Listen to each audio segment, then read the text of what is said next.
अस्सलाम वालेकुम। तो आज जो है हमारा टॉपिक जो है वो बायनॉमियल एक्सपेंशन है। और बायनॉमियल एक्सपेंशन को देखने से पहले हमें तो ये पता होना चाहिए कि बायनॉमियल क्या होता है। तो बायनॉमियल हमारे पास जो है वो कोई एक्सप्रेशन होता है जिसमें हमारे पास दो टर्म्स होती हैं। ठीक है, जैसे x+1 ये हमारे पास एक बायनॉमियल है। जैसे x-1 ये एक बायनॉमियल है। 1 - x ये बायनॉमियल है। और x+x/2 ये एक बायनॉमियल है। So on. तो दो टर्म्स आ रही हैं इन सब एक्सप्रेशंस में, तो ये हमारे पास बायनॉमियल एक्सपेंशंस हैं, बायनॉमियल्स हैं। ठीक है, और अब हमने जो है वो हमारा मेन एम ये है कि हमने ये जो बायनॉमियल्स हैं इस तरह के, इनको अगर हम किसी हायर पावर तक रेज़ करें, मतलब इनकी कोई हायर पावर लें, तो उसका आंसर कैसे हम जो है वो फाइंड करेंगे। और मतलब जो है एक पैटर्न हमने जो है वो फाइंड आउट करना है, जो कि जनरलाइज्ड पावर्स के लिए, मतलब जितनी हायर पावर हम लेना चाहें हम उस पैटर्न को यूज़ कर सकें। और एक जनरलाइज्ड फार्मूला बेसिकली हमने देखना है। तो पहले हम जो है वो स्मॉलर पावर से स्टार्ट करते हैं। स्मॉलर पावर से तो पहले हम जो है वो 2 पावर ले लेते हैं। तो हम लेते हैं a,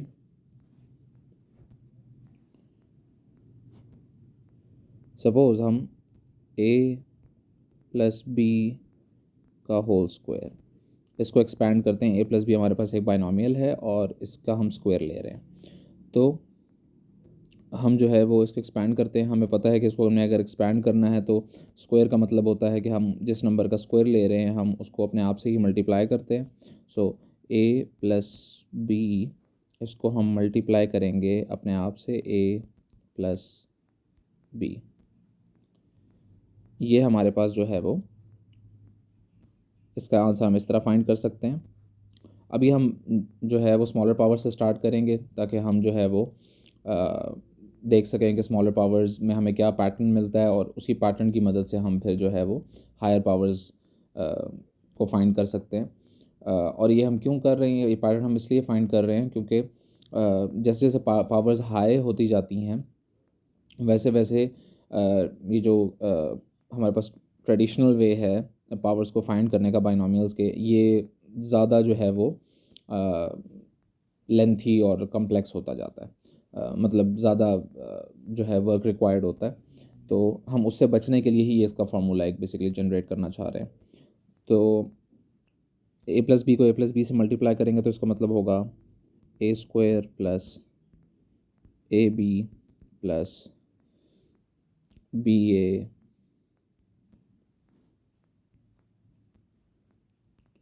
+ b²। तो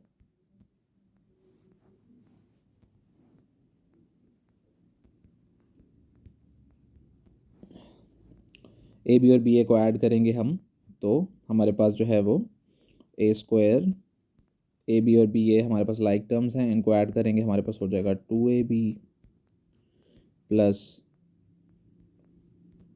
b² आ जाएगा। तो ये हमारे पास जो है वो क्या हो गया, स्क्वायर हो गया। a+b का होल स्क्वायर का ये फार्मूला होता है a² + 2ab + b²। अब हम a+b का क्यूब देखते हैं।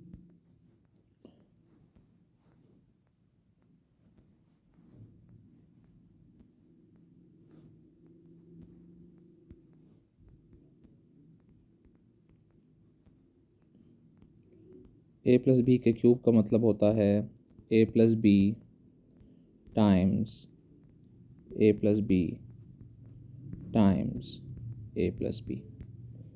a+b हमारे पास a+b का होल स्क्वायर बनता है। उसका आंसर हम ऑलरेडी निकाल चुके हैं, वो हमारे पास है a² + 2ab + b²। और इसको हम मल्टीप्लाई कर रहे हैं a+b से। तो मल्टीप्लाई करने का मतलब ये है कि हम जो है वो ये जो पहले ही हमारा पहला एक्सप्रेशन है A² + 2AB + B², इसको हम A + B से मल्टीप्लाई कर रहे हैं। पहले हम A को इन तीनों टर्म से मल्टीप्लाई करते हैं और फिर हम B को इन तीनों टर्म से मल्टीप्लाई करते हैं। तो हमारे पास आ जाएगा A को A² से करेंगे तो A³, A को 2AB से करेंगे तो 2A²B, A को B² से करेंगे तो AB², B को A² से करेंगे तो BA², B को 2AB से करेंगे तो 2AB², और B को B² से करेंगे तो B³। अब इसको हम सिंप्लीफाई करते हैं जो लाइक टर्म्स हैं उनको, तो हमारे पास ये बन जाएगा A³ 2A²B, और जो है हमारे पास BA², ये हमारे पास लाइक टर्म्स हैं क्योंकि B इन दोनों में आ रहा है और A² भी आ रहा है, तो ये हमारे पास और 2 और 1 ऐड होके बन जाएगा 3A²B। इसी तरह AB² जो है इसकी लाइक टर्म्स 2AB² है, तो ये बन जाएगा 3AB², और लास्ट में हमारे पास B³ रह गया। तो ये हमारे पास बन गया A + B के होल क्यूब का फॉर्मूला। ये हमने ट्रेडिशनल मेथड से इसको फाइंड किया है मल्टीप्लाई करके। तो हमने देखा कि जो स्क्वायर था उसके मुकाबले में क्यूब में हमें थोड़ा ज़्यादा वर्क करना पड़ा है। इसी तरह हम अगर इसकी 4th पावर लें तो हमें और ज़्यादा वर्क करना पड़ेगा, 5th पावर लें तो इसी तरह काम हमारे पास बढ़ता जाएगा। एक्सपेंशन जो होगी वो उसमें ज़्यादा टाइम लगेगा और दो गलतियाँ होने के चांस भी ज़्यादा हैं। तो अब जो है हम ज़रा पैटर्न थोड़ा देखने की कोशिश करते हैं कि इन दोनों एक्सप्रेशंस में हमारे पास जो है वो क्या रहा है। ठीक है, तो अगर हम स्क्वायर की बात करें, A + B के होल स्क्वायर की बात करें, तो हम देख रहे हैं फर्स्ट टर्म इसकी क्या है A, सेकंड टर्म इसकी क्या है बायनोमियल की B। पहली टर्म अगर हम उसमें गौर करें तो जो फर्स्ट टर्म A है और उसको रेज़ किया हुआ है, जो बाहर वाली टर्म जो बायनोमियल की होल पावर हम ले रहे थे, जिस तक हम इसको एक्सपैंड करना चाह रहे हैं, वो पावर इधर लिखी हुई है फर्स्ट टर्म के साथ। ठीक है, फर्स्ट टर्म A थी और उसको रेज़ किया हुआ है 2 तक, A²। अगले टर्म को अगर हम देखें तो कोएफिशिएंट को फ़िलहाल हम रहने देते हैं, 2 को हम जो है वो बाद में देखते हैं। हम अभी फ़िलहाल जो है वो वेरिएबल्स के ऊपर गौर कर रहे हैं। तो AB, अब A की एक पावर जो है वो कम हो गई है, 2 से एक कम होकर 1 हो गई है, और B की जो है वो पावर पहली टर्म में हमें नज़र नहीं आ रहा था B, मतलब B 0 था, और इसमें B की एक पावर आ गई है, मतलब A की पावर कम हो गई है एक, और B की पावर एक बढ़ गई है, 0 से 1 हो गई है B की पावर। और थर्ड टर्म जो है वो क्या है B², उसमें A की पावर फर्दर कम हो गई है, मतलब पिछले टर्म में A की पावर 1 थी और अब A है ही नहीं, मतलब 0 पावर है, और B जो है वो पिछली टर्म में 1 था और अब जो है वो B² हो गया, मतलब पहले B की पावर 0 थी फर्स्ट टर्म में, सेकंड में B की पावर 1 थी, और थर्ड में B की पावर 2 है। 0 1 2 यानी B की पावर्स बढ़ रही हैं, और A की पावर 2, फिर A की पावर 1, और फिर A की पावर 0, 2 1 0, मतलब A की पावर्स कम हो रही हैं। तो ये हमें चीज़ नज़र आ रही है कि जब हम बायनोमियल को रेज़ करते हैं किसी पावर तक, तो जो फर्स्ट टर्म होती है उसकी वो अपनी हाईएस्ट पावर से शुरू करती है, और हाईएस्ट पावर कौन सी होती है, जिस पावर तक हम उस एक्सप्रेशन को जो है वो क्या कर रहे हैं, एक्सपैंड कर रहे हैं। ठीक है, हम इसका स्क्वायर ले रहे थे यानी 2 पावर तक इसको रेज़ कर रहे थे, तो वहाँ से हमारे पास फर्स्ट टर्म की पावर जो है वो शुरू हुई और फिर वो एक एक डिक्रीज़ करती गई। इसी तरह जो सेकंड पावर है वो जो है वो 0 से स्टार्ट हुई और वो बढ़ती गई एक एक पावर अनटिल कि वो हाईएस्ट पावर जो कि ओवरऑल एक्सप्रेशन यानी बायनोमियल की पावर हम ले रहे थे उस तक चली गई। तो ये चीज़ हमें नज़र आई है इसमें। अगर हम देखें तो कोएफिशिएंट को हम बाद में देखते हैं। तो अब इसी तरह अगर हम A + B के होल क्यूब को देखें, इसमें हमारे पास हाईएस्ट पावर क्या हो सकती है, 3, क्योंकि हम इस एक्सप्रेशन को 3 तक रेज़ कर रहे हैं, और वही हम चीज़ अगर हम देखें तो फर्स्ट टर्म हमारे पास A है और उसका क्यूब है। ठीक है, यही चीज़ हमने जो है वो स्क्वायर में भी देखी थी कि फ़र्स्ट टर्म और उसकी हाईएस्ट पावर तक वो जाता था क्यूब, और उसके बाद जो है वो एक एक पावर डिक्रीज़ होती थी, तो क्यूब के बाद ये बन गया स्क्वायर, A² हो गया, फिर हमारे पास a की पावर 1 हो गई, a रह गया खाली, और आखिरी टर्म में हमारे पास जो है वो a गायब हो गया, मतलब a की पावर 0 है। इसी तरह b को देखें तो b स्टार्ट हुआ 0 से, वो हमें फर्स्ट टर्म में नज़र नहीं आ रहा। सेकंड टर्म में हमारे पास जो है वो b की पावर 1 है, एक बढ़ गई, फिर हमारे पास b की पावर 2 है, एक और बढ़ गई, और लास्ट b की पावर चली गई क्यूब तक, क्योंकि वही हाईएस्ट पावर थी।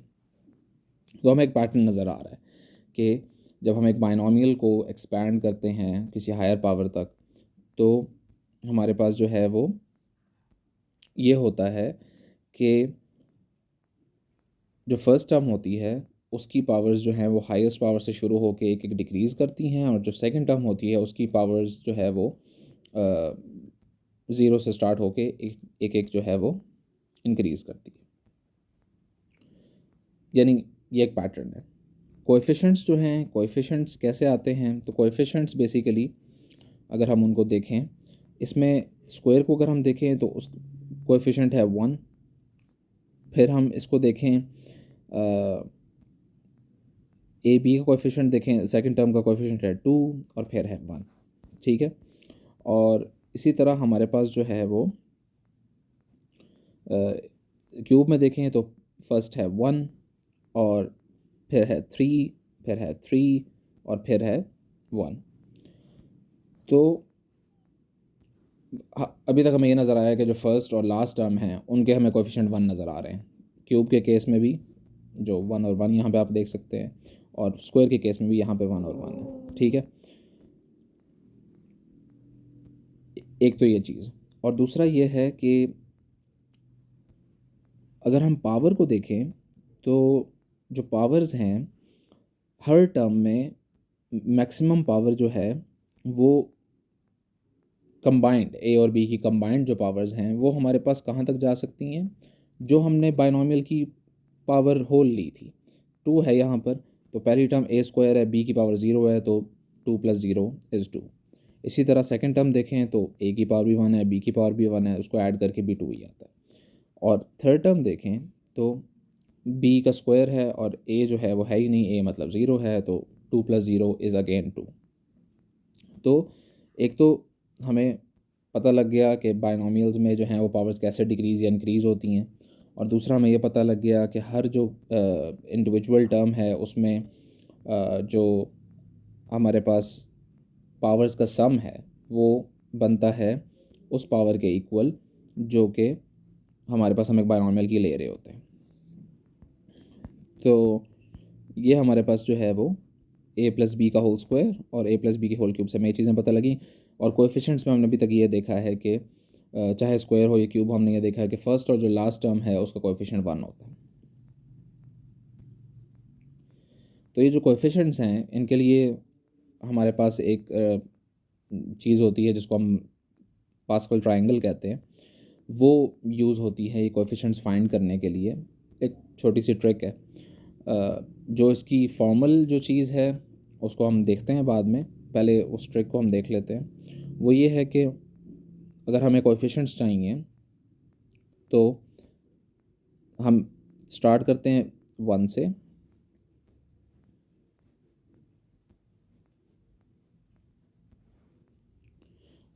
हम 1 से, ये हमने 1 लिखा।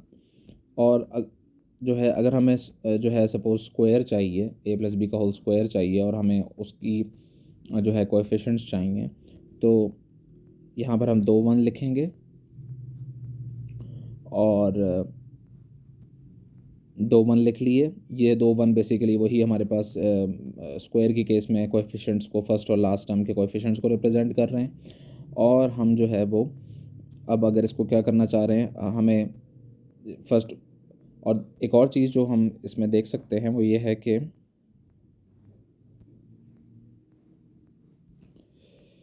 कोएफिशिएंट्स को देखने से पहले एक और चीज़ भी हम देख सकते हैं कि जितनी जितनी पावर होती है, जो आप पावर ले रहे होते हैं बाइनोमियल की, जो जब आप उसको एक्सपैंड करते हैं तो वो जो है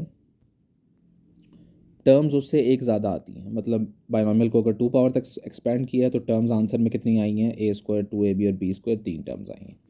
यानी पावर ले रहे थे आप 2 होल एक्सप्रेशन की, और आंसर में आई हैं 3 टर्म्स।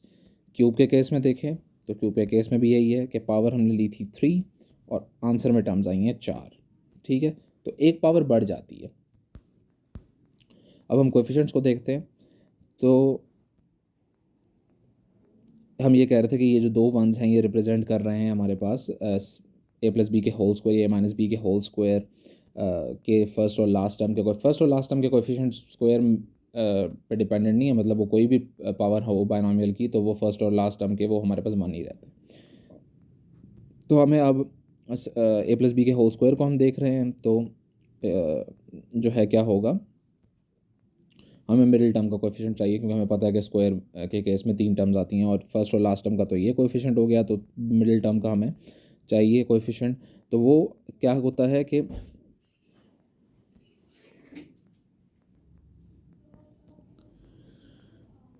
अच्छा, तो हम देख रहे थे कि ए प्लस बी का जो होल स्क्वायर है उसके कोएफिशिएंट्स अगर हम फाइंड करना चाहते हैं तो उसकी फर्स्ट और लास्ट का हमें कोएफिशिएंट पता है 1 है, और हमने ऑलरेडी देख भी लिया कि वो 1 ही था। और अब हम जो है वो देखना चाह रहे हैं कि मिडिल टर्म हम कैसे फाइंड कर सकते हैं उसकी।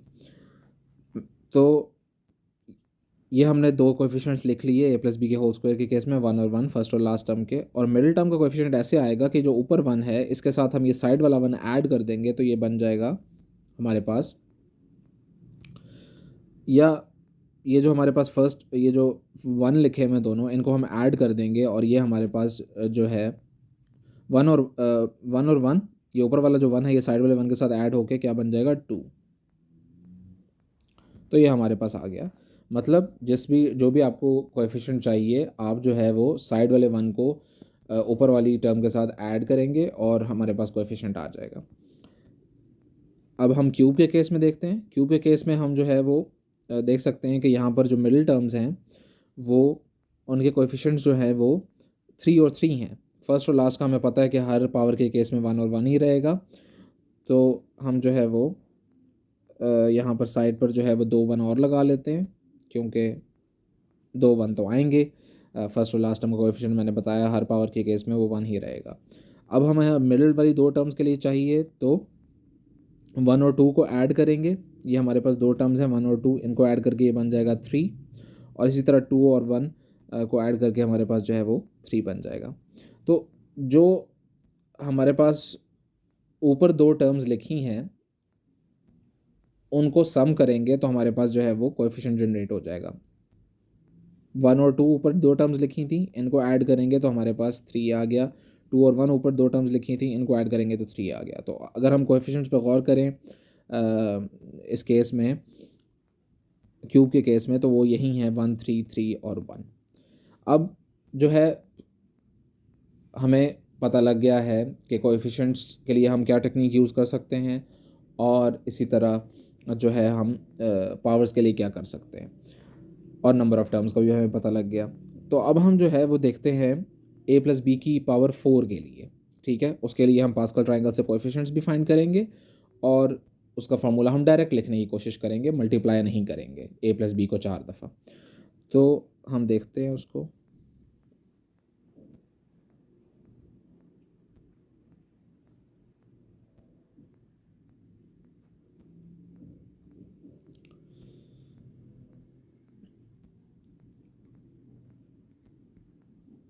हाँ, कलर चेंज कर लेता हूँ।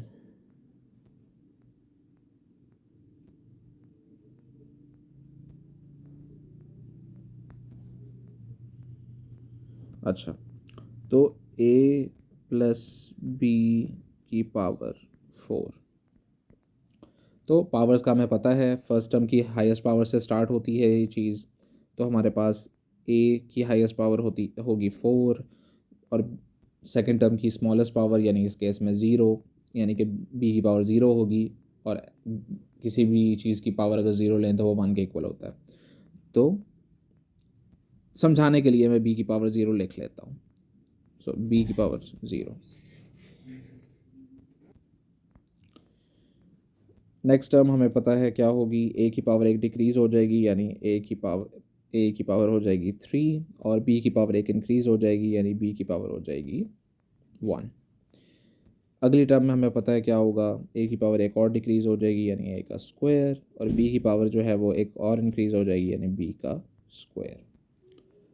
और ये काम तब तक चलता रहेगा जब तक हमारे पास क्या होगा, ए की पावर ज़ीरो नहीं हो जाती और बी की पावर 4 नहीं हो जाती।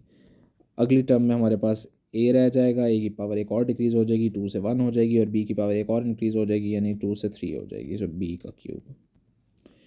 नेक्स्ट टर्म में हमारे पास जो है वो ए की पावर एक और डिक्रीज़ हो जाएगी यानी ए की पावर 0 हो जाएगी, और बी की पावर 3 से बी की पावर 4 हो जाएगी। ठीक है, तो एक तो हमें ये चीज़ हमने देख ली कि जितनी हम पावर लेते हैं बायनोमियल की उतनी उससे एक ज़्यादा हमारे पास टर्म्स आती हैं। पावर 4 ली थी तो टर्म्स हमारे पास 5 आई हैं, 1 2 3 4 5। ठीक है, 5 टर्म्स आ गई। और दूसरा हमने पावर्स देख ली कि फ़र्स्ट टर्म की पावर जो है वो हाईएस्ट यानी कि इस केस में 4 जो है उससे स्टार्ट होके वो जो है वो 0 तक जाती है, और सेकंड टर्म जो है उसकी पावर 0 से स्टार्ट होके हाईएस्ट यानी 4 तक गई है। ये हमारे पास चीज़ हो गई। और अब हमने लास्ट चीज़ जो हम अब लिखना चाह रहे हैं वो ये है कि देखना चाह रहे हैं वो हैं कोएफिशिएंट्स। ठीक है, तो कोएफिशिएंट्स के लिए हम पास्कल ट्रायंगल यूज़ करेंगे दोबारा से। तो पास्कल ट्रायंगल यूज़ करते हैं 4 पावर के लिए। अभी तक हम क्यूब तक देखा था, 4 की पावर के लिए यूज़ करते हैं। तो फर्स्ट और लास्ट टर्म ज़ाहिर बात है उसका कोएफिशिएंट तो 1 ही होगा, सो ये 1 आ गए। ठीक है, और ये टोटल टर्म्स 5 हैं तो फर्स्ट और लास्ट का तो कोएफिशिएंट जो है वो 1 होगा, और ये यहाँ पे 1 और 1 आ गया। ठीक है, और बीच वाली टर्म्स को फाइंड करने के लिए जो ऊपर दो टर्म्स हैं इनका सम करेंगे, वो हमारे पास बनता है 1 और 3 का सम होता है 4, 3 और 3 का सम होता है 6, और 3 और 1 का सम होता है 4। तो 4 6 4 बीच वाले टर्म्स का जो हमारे पास कोएफिशिएंट्स होंगे 4 6 4। इधर आ जाएगा 4, इधर आ जाएगा 6, और इधर आ जाएगा 4। ठीक है, तो 1 4 6 4 1। तो ये हमारे पास बायनोमियल एक्सपेंशन के थ्रू हमने जो है वो एक हायर पावर के लिए फॉर्मूला लिख लिया, ए प्लस बी की होल पावर 4 के लिए। ठीक है, तो अब बस एक चीज़ है कि ये जो है हमारे पास कोएफिशिएंट्स, इनके लिए एक जो है वो फॉर्मल तरीका भी होता है। फॉर्मल तरीका मतलब ये नंबर्स जो हैं वो बेसिकली आ कहाँ से रहे हैं, ये तो एक शॉर्टकट हो गया ना, ये तो एक ट्रिक हो गई इन कोएफिशिएंट्स को याद रखने के लिए या बनाने के लिए, वट एवर। बेसिकली ये जो नंबर्स हैं ये हमारे पास जो है वो कॉम्बिनेशंस जो है इसमें इन्वॉल्व होते हैं। कॉम्बिनेशन मैथ्स का एक कॉन्सेप्ट है जिसमें हम जो है वो एक ख़ास नंबर ऑफ़ चीज़ों में से एक ख़ास नंबर ऑफ़ चीज़ें जो हैं वो पिक करते हैं, और हम ये देखना बेसिकली चाह रहे होते हैं कि कितने हम जो है वो कितने हम जो है वो अरेंजमेंट्स बना सकते हैं, लेकिन वो अरेंजमेंट्स जो हैं वो एक दूसरे से डिफरेंट होनी चाहिए। मतलब ऑर्डर चेंज करने से ना बनी हो, क्योंकि उसके लिए एक सेपरेट नाम है परम्यूटेशन। हमारे पास जो है वो डिफरेंट चीज़ें इन्वॉल्व होनी चाहिए, और हम देखते हैं कि वो जो है वो कितने हमारे पास जो है वो अरेंजमेंट्स बनती हैं विदाउट कंसिडरिंग ऑर्डर। तो बेसिकली ये जो हमारे पास कोएफिशिएंट हैं, होता ऐसा है कि कोएफिशिएंट्स जो हैं 2 की पावर यानी जो भी हम पावर ले रहे होते हैं उसको हम बेसिकली n कहते हैं, यानी इस केस में n जो है वो 2 है, और उसका n टोटल चीज़ें हैं, और उसमें से पहली टर्म का कोएफिशिएंट फाइंड करने के लिए हम जो है वो उसमें से 0 चीज़ें लेते हैं, मतलब NC0। फिर हम जो है अगली टर्म का कोएफिशिएंट फाइंड करने के लिए वो NC1 हो जाता है, मतलब इस केस में 2C1 हो जाएगा। अगली के लिए फिर इसी तरह हमारे पास जो है वो NC2 अप टू जहाँ तक वो n जाता है। इस केस में तो हमारे पास आखिरी टर्म है थर्ड वाली जो है, तो NC2 यानी n इस केस में 2 है तो 2C2, और वहीं पे हमारे पास ख़त्म हो जाएगा। तो बेसिकली ये जो हमारे पास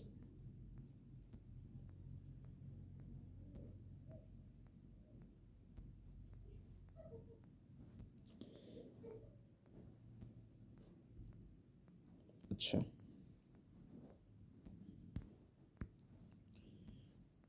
तो ये जो हमारे पास कोएफिशिएंट्स होते हैं ये इस ऑर्डर में चलते हैं, NC0 ये फर्स्ट टर्म कोएफिशिएंट फाइंड करने के लिए, ये ब्रैकेट्स कॉम्बिनेशंस को ज़ाहिर करते हैं, कॉम्बिनेशंस को थोड़ा मैं एक्सप्लेन करता हूँ आगे। NC0 और NC1 अप टू ये कोएफिशिएंट्स जाते हैं NCN तक, ठीक है। और कॉम्बिनेशंस का मैं थोड़ा बता देता हूँ, जैसे जो है सपोज़ हमारे पास 5 चीज़ें हैं, मतलब n हमारे पास 5 है, ठीक है। Suppose we have n is equal to 5,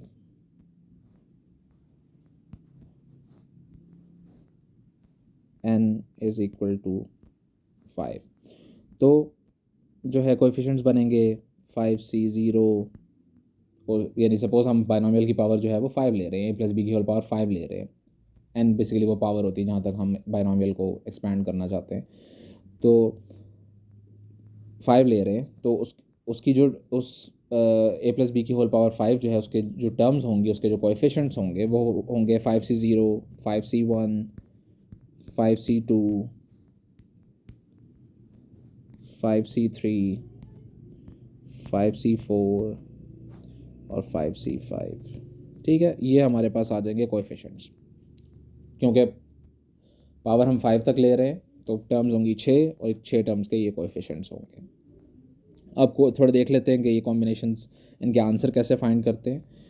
तो होता बेसिकली ये है कि 5C0 है, ठीक है। 5C0 थोड़ा सा जो है वो डिफरेंट केस है, पहले ज़रा 5C1 को एक्सप्लेन करता हूँ मैं। 5C1 जो है, 5C1 का मतलब है आपके पास 5 चीज़ें हैं, उनमें से आपने एक ही पिक करनी है, तो ज़ाहिरी बात है कि जो है कितने वेज़ होंगे कि आप उसको पिक कर सकते हैं उस एक चीज़ को। 5 वेज़ हैं क्योंकि आपके पास 5 चीज़ें हैं। सपोज़ आपके पास जो है वो कलर्स हैं, ठीक है, कलर्स 5 कलर्स हैं आपके पास। ऑरेंज है आपके पास, ग्रीन है आपके पास, रेड है आपके पास, ब्लू है, और आपके पास जो है वो येलो है। और इन 5 में से आपने एक कलर पिक करना है, कोई भी अपनी मर्ज़ी का, ठीक है। तो आपके पास एक ही कलर पिक करने की चॉइस है, तो आप ज़ाहिर बात है आप कितने वेज़ में इसको पिक कर सकते हैं। आप इसको जो है वो 5 वेज़ में पिक कर सकते हैं, मतलब आप और ऑरेंज पिक कर सकते हैं, आप ग्रीन पिक कर सकते हैं, आप रेड पिक कर सकते हैं, आप ब्लू पिक कर सकते हैं, और आप येलो पिक कर सकते हैं। तो 5 चॉइसेस हैं आपके पास, और 5 में से आपने एक पिक करना है, तो 5 डिफरेंट वेज़ हैं जिनमें वो चीज़ें पिक हो सकती हैं। तो इसलिए 5C1 जो है वो इक्वल होगा 5 के, 5C1 इक्वल होगा 5 के। अब सपोज़ 5C2 है, ठीक है, 5C2 आपने फाइंड करना है। तो 5C2 अगर आपने फाइंड करना है तो 5C2 के केस में जो है वो 5C2 आपने फाइंड करना है, मतलब 5 चीज़ें हैं, 5 ही आपके पास कलर्स हैं, और इनमें से आपने 2 पिक करने हैं। स्पॉट्स आपके पास 2 हैं, ठीक है। तो कितने वेज़ हैं कि आप उसमें पिक कर सकते हैं, मतलब आप जो है वो येलो ग्रीन पिक कर सकते हैं, आप येलो ऑरेंज पिक कर सकते हैं, ठीक है। इसी तरह आप जो है वो येलो ब्लू पिक कर सकते हैं, येलो ब्लू हो गया। इस तरह येलो, और कौन सा रह गया, ग्रीन ऑरेंज ब्लू हो गया है, और येलो रेड पिक कर सकते हैं, ठीक है। ये 4 हो गए। फर्दर आप जो है वो रेड ले लें, ठीक है। रेड रेड के साथ आप जो है, रेड के साथ येलो ऑलरेडी हो चुका है, रेड के साथ आप ऑरेंज ले लें, रेड के साथ आप जो है वो क्या कहते हैं ब्लू ले लें, रेड के साथ ऑरेंज हो गया, रेड के साथ ब्लू हो गया, रेड के साथ ग्रीन हो गया, और रेड के साथ येलो हो चुका है, और ऑरेंज ब्लू ग्रीन, ठीक है, ऑरेंज ब्लू ग्रीन हो गया और येलो हो चुका है। अब आप ग्रीन ले लें, ठीक है। ग्रीन के साथ आप जो है वो ग्रीन के साथ जो है आप जो है वो ऑरेंज ले सकते हैं। ग्रीन के साथ ऑरेंज हो तो नहीं गया, नहीं, ग्रीन के साथ आप ऑरेंज ले सकते हैं, और ग्रीन के साथ आप जो है वो रेड ग्रीन, ग्रीन ऑरेंज, ठीक है, ग्रीन ब्लू, ठीक है, ग्रीन ब्लू हो गया, और ग्रीन येलो भी आप ले सकते हैं, ठीक है, green orange, green blue, green yellow, ठीक है, ग्रीन रेड हमारे पास ऑलरेडी हो चुका है। अब लास्ट चीज़ हमारे पास जो है वो ब्लू रह गई है। 1 2 3 4 5 6 7 8 9। ब्लू को देख लेते हैं। ब्लू रेड के साथ हो गया, ब्लू येलो के साथ हो गया, ब्लू ग्रीन के साथ हो गया, और जो है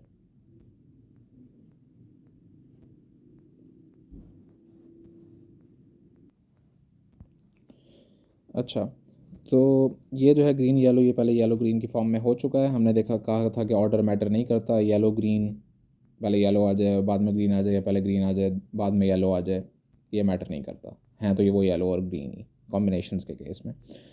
तो जो है ये रिपीट हो गया, इसको हम इरेज कर देता हूँ मैं। तो अभी तक हम देखें तो येलो के 4 पूरे हो चुके हैं, 1 2 3 4, क्योंकि टोटल 5 थे तो एक के साथ बाकी 4 का ही कॉम्बिनेशन बन सकता है। तो yellow green orange blue red 4 पूरे हो गए। रेड को देख लें तो रेड का येलो के साथ बन गया यहाँ पे, ऑरेंज के साथ बन गया यहाँ पे, ब्लू के साथ बन गया यहाँ पे, और ग्रीन के साथ बन गया यहाँ पे। ये रेड के भी पूरे हो गए। और उसके बाद हम देखें ग्रीन को, अगर हम जो है वो येलो रेड हो गए, ग्रीन को देख लें तो ग्रीन हमारे पास जो है वो एक येलो के साथ आ गया, एक हमारे पास रेड के साथ आ गया, ब्लू के साथ आ गया, और ऑरेंज के साथ आ गया। ठीक है, येलो येलो हो गया, रेड हो गया, ऑरेंज हो गया, और ब्लू हो गया। ठीक है, तो ग्रीन के भी पूरे हो गए हैं 4। तो येलो, रेड, ऑरेंज और ब्लू। ठीक है, और अब हम 2 रह गए हैं, ऑरेंज और ब्लू। ब्लू को देख लें तो येलो, रेड और ग्रीन। ठीक है, और एक इसका रह गया, वो होगा ऑरेंज के साथ। तो ऑरेंज, ब्लू और ऑरेंज। ठीक है, ऑरेंज के भी 4 पूरे हो गए, येलो, रेड, ग्रीन और ब्लू के देखना चाह रहे हैं, येलो, रेड, ग्रीन और ऑरेंज। ब्लू के पूरे हो गए। अब ऑरेंज के देख रहे हैं तो येलो हो गया, रेड हो गया, ग्रीन हो गया और ब्लू हो गया। ऑरेंज के भी पूरे हो गए। तो टोटल कितने बने? 1 2 3 4 5 6 7 8 9 10। तो 5C2 का आंसर जो है वो क्या हमारे पास बन गया? 10। ठीक है, 5C2 हमारे पास 10 के इक्वल है। और जो है ये हमारे इस तरह हम कॉम्बिनेशंस फाइंड कर सकते हैं कि कॉम्बिनेशन का बेसिक कॉन्सेप्ट ये है कि एक ख़ास नंबर ऑफ़ आपके पास चीज़ें होंगी, उनमें से आपको जो है वो कुछ ख़ास नंबर ऑफ़ चीज़ें पिक करनी होंगी। इस तरह से पिक करनी है कि जो है वो ऑर्डर मैटर नहीं करता, मतलब आपने रिपीट नहीं करनी चीज़ें। ये ऑर्डर चेंज करेंगे, मतलब एक को पहले लिख देंगे, एक को बाद में लिख देंगे, या दूसरे को पहले लिख देंगे, और इस तरह तो वो डिफरेंट चीज़ें कंसिडर नहीं होंगी, वो सेम चीज़ कंसिडर होगी। मतलब 2 चीज़ें जो आप पिक कर रहे हैं वो दोनों जो हैं वो डिफरेंट कॉम्बो होना चाहिए। सेम 2 चीज़ों का आप डिफरेंट ऑर्डर करके उसको डिफरेंट कॉम्बिनेशन कंसिडर नहीं करते। तो इसके लिए एक फार्मूला होता है कॉम्बिनेशंस फाइंड करने का, और वो फार्मूला कुछ यूँ होता है कि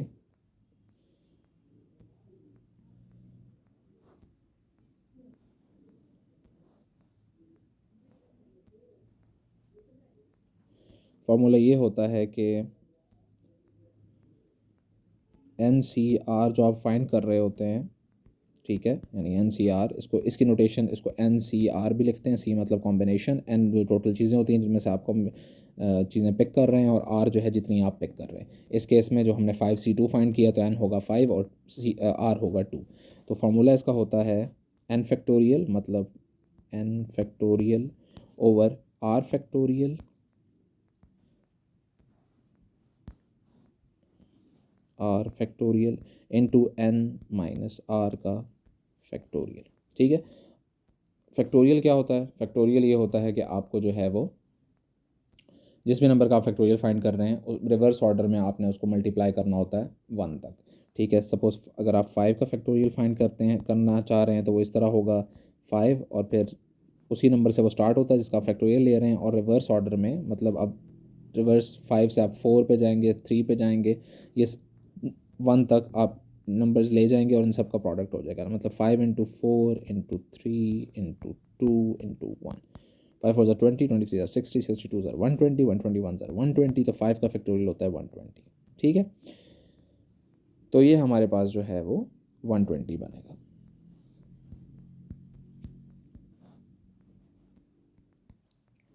फाइव फोर 20, 23 60 ये तो इस केस में 5C2 था, तो 5C2 ये हमें कैसे फाइंड करना है? फॉर्मूला था n फैक्टोरियल मतलब 5 का फैक्टोरियल,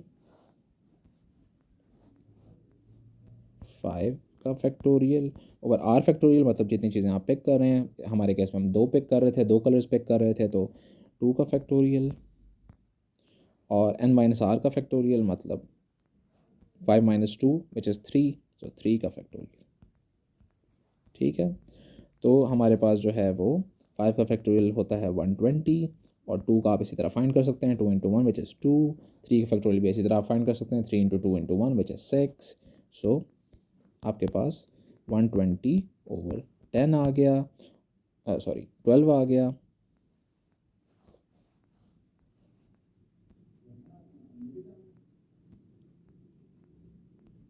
वन ट्वेंटी ओवर 2 6 12 आ गया और 120 ओवर 12 हमारे पास होता है 10। ठीक है, और हमने ऑलरेडी देख लिया है कि 5C2 का आंसर हमारे पास 10 आया था, क्योंकि 10 कॉम्बोज आए थे हमारे पास कलर्स के, कि हम 5 कलर्स में से 2 कलर्स पिक कर रहे थे, तो 10 कॉम्बोज आए थे। तो ये सारी चीज़ें हो गई कॉम्बिनेशन से रिलेटेड, और कॉम्बिनेशंस हमें फॉर्म हमें बेसिकली बताते हैं कि जब हम किसी बाइनोमियल की एक्सपेंशन करते हैं हायर पावर की, तो हमारे पास कोएफिशिएंट्स जो हैं वो कहाँ से आते हैं, हमें ये चीज़ एक्सप्लेन करते हैं। तो कि वो जो इंडिविजुअल टर्म्स हैं उनके कोएफिशिएंट्स आप जो है वो NC1 n वो पावर है जिस तक आप बाइनोमियल को रेज़ कर रहे हैं, और जो है उसको आप कैसे उसके कोएफिशिएंट्स फाइंड कर सकते हैं आप NC0 से, मतलब NC जितनी आपकी पावर है उसमें से 0 पिक करके, मतलब 0 पिक करने का मतलब है कि आप कुछ भी पिक नहीं कर रहे हैं। ठीक है, फिर आप 1 NC0 NC1 NC up to NCn। तो इस तरह हमारे पास जो हैं वो कोएफिशिएंट्स आते हैं, और अब जो है वो एक ही चीज़ रह गई है एक्सप्लेन करने की, वो ये है कि बजाय से कि आप हर कोएफिशिएंट को बाइनोमियल कोएफिशिएंट को फाइंड करते रहें, ठीक है, इनकी एक प्रॉपर्टी होती है, वो ये है कि जो NC0 और NCn होता है ये बेसिकली 1 के इक्वल होता है। इसी तरह जो NC1 और NCn-1 होता है ये होता है n के इक्वल।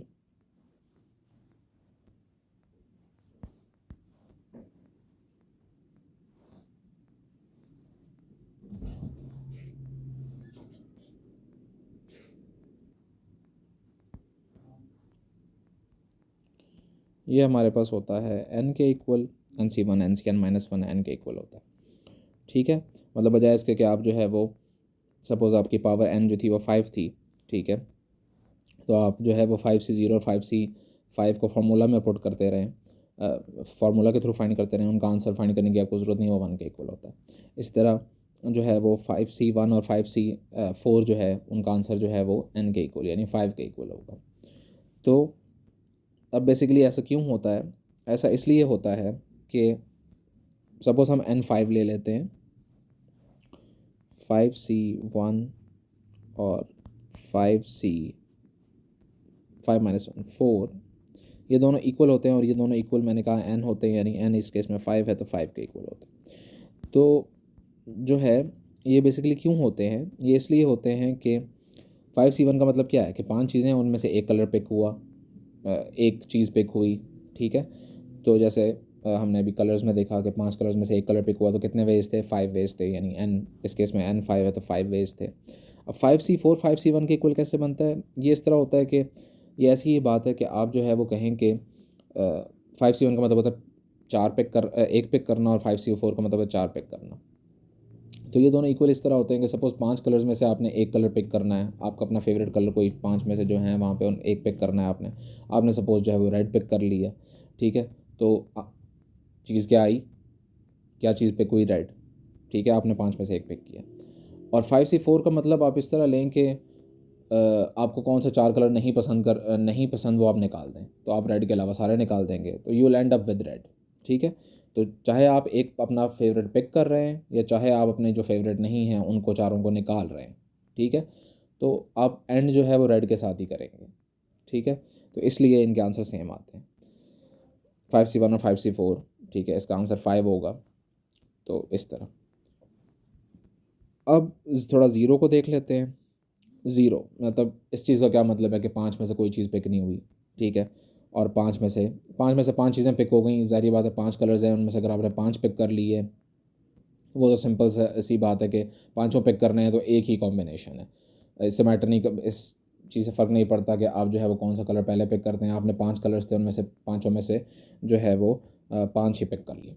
ठीक है, तो एक ही वे है, वही 5 कलर हैं, red yellow green blue orange, वो आपने पाँचों ही पिक कर ली है, एक ही वे है, एक ही कॉम्बिनेशन, तो आंसर 1 के इक्वल आ गया। NC0 का मतलब क्या है? NC0 का मतलब जो है वो कि 5 में से आपने कोई पिक नहीं किया, कोई भी ना भी आप पिक करें तो वही 5 ही कलर पड़े हुए हैं वहाँ पे। ठीक है, आप पिक नहीं भी कर रहे तो वो एक ही कॉम्बो है जो वहाँ पे पड़ा हुआ है, तो ये 1 के इक्वल हो गया। तो बजाय इसके कि आप बायनॉमियल को एक्सपेंड करते हुए कोएफिशिएंट्स फाइंड करते रहें, आप जो है वो NC0 NCN को 1 के इक्वल लिख सकते हैं, NC1 NCN-1 जो है वो उसको आप 2 के इक्वल लिख सकते हैं, 2 नहीं सॉरी N के इक्वल लिख सकते हैं। और इसी तरह जो इक्विडिस्टेंट टर्म्स होती हैं, मतलब जैसे यहाँ पे फर्स्ट और लास्ट का आंसर सेम है, इसी तरह सेकंड और सेकंड लास्ट का सेम होगा, इसी तरह थर्ड और थर्ड लास्ट का आंसर सेम होगा। ठीक है, तो इस तरह ये पैटर्न चलेगा। तो हमने जो है वो देख लिया कि बायनॉमियल को एक्सपैंड करते हुए कोएफिशिएंट्स कहाँ से आते हैं, उसकी शॉर्ट टेक्निक भी, उसका शॉर्टकट भी देख लिया। पास्कल ट्रायंगल के थ्रू आप डायरेक्ट फाइंड कर सकते हैं, कॉम्बिनेशंस आपको फाइंड करने की ज़रूरत नहीं है। ठीक है, इसी तरह जो है आपके पास कोएफिशिएंट्स कैसे फाइंड होते हैं, इंडिविजुअल टर्म्स में पावर्स कैसे डिक्रीज़ या इंक्रीज़ होती हैं, और नंबर ऑफ़ टर्म्स कितनी होती हैं, ये सब चीज़ें हमने देख ली।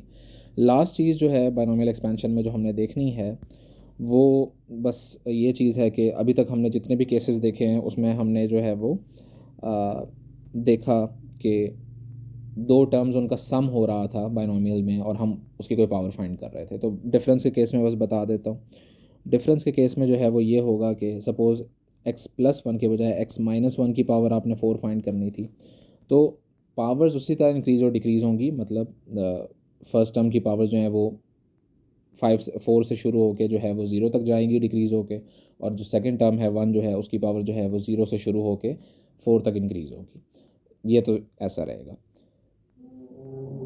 फ़र्क जहाँ पर आता है कोएफिशिएंट्स जो है, फ़र्क जिस चीज़ में आता है वो कोएफिशिएंट्स हैं, और कोएफिशिएंट्स के बेसिकली साइंस हैं। ठीक है, उसमें फ़र्क आता है नेगेटिव के केस में, क्योंकि हम जो है वो इसको लिख सकते हैं x-1 को की पावर 4 को लिख सकते हैं x+-1 और इसकी पावर 4। ठीक है, अब हमारे पास इसको हमने उस फॉर्म में कन्वर्ट कर लिया जिससे हम फेमिलियर है, मतलब a+b की फॉर्म में। तो b हमारे पास यहाँ पे -1 है, तो जस्ट अब ये होगा कि जहाँ पर भी हम पहले b लिख रहे थे वहाँ पर जो है वो -1 की पावर आएगी। ठीक है, तो फर्स्ट टर्म में b की पावर 0 होगी, तो -1 की पावर 0 विच इज़ 1 होगा। ठीक है, इसी तरह हमारे पास जो है वो अगली टर्म जो होगी उसमें b की पावर जो है वो क्या आ जाएगी, b की पावर जो है वो एक इंक्रीज़ करती है, तो -1 की पावर जो है वो a वाली टर्म्स में यहाँ पे नहीं लिख रहा, यानी x वाली टर्म्स नहीं लिख रहा, तो बस -1 और -1 की पावर जो है 0 से इंक्रीज़ होकर 1 आ जाएगी। ठीक है, अगले केस में माइनस, क्योंकि b की पावर्स इंक्रीज़ होती हैं तो -1 की पावर 2 आ जाएगी, और -1 की पावर 3 आ जाएगी, और -1 की पावर 4 आ जाएगी, और ख़त्म। ठीक है, 4 तक एक्सपेंड कर रहे हैं और हमारे पास 5 टर्म्स आ जाएंगी। इसीलिए क्योंकि फर्स्ट टर्म में -1 की पावर 0 होती है, वो तो 1 की इक्वल होती है, वो कोई डिफरेंस नहीं है। -1 की पावर 1 जब हम करते हैं तो हमें पता है -1 की पावर 1 -1 होती है, और बाहर प्लस है, तो माइनस प्लस मल्टीप्लाई होकर क्या बन जाते हैं, माइनस। ठीक है, तो पहली टर्म पॉजिटिव ही है, जो सेकंड टर्म होती है वो प्लस माइनस होके माइनस, सेकंड टर्म जो है उसका साइन नेगेटिव हो जाता है।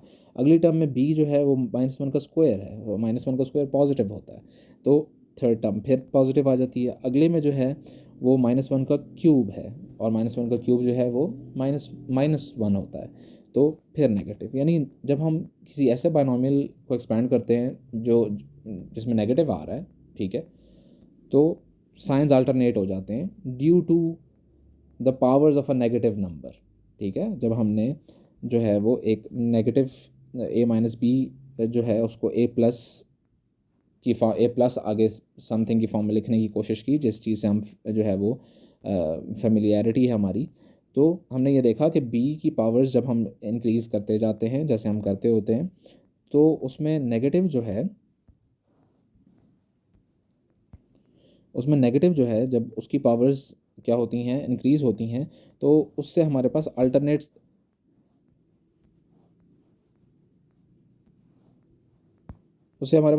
साइंस जनरेट होते हैं। तो बस नेगेटिव ऐसे बायनॉमियल जिनमें नेगेटिव आएगा उसमें बस ये होगा कि साइंस अल्टरनेट चलते हैं, positive negative positive negative positive negative due two powers of a negative number. बाकी सब चीज़ सेम रहती है, साइंस के साथ जो नंबर्स होते हैं वो भी सेम रहते हैं, और वो फाइंड भी पास्कल ट्रायंगल से किए जा सकते हैं, और बाकी पावर्स भी b की इंक्रीज़ उसी तरह होती हैं, a की डिक्रीज़ उसी तरह ही होती है।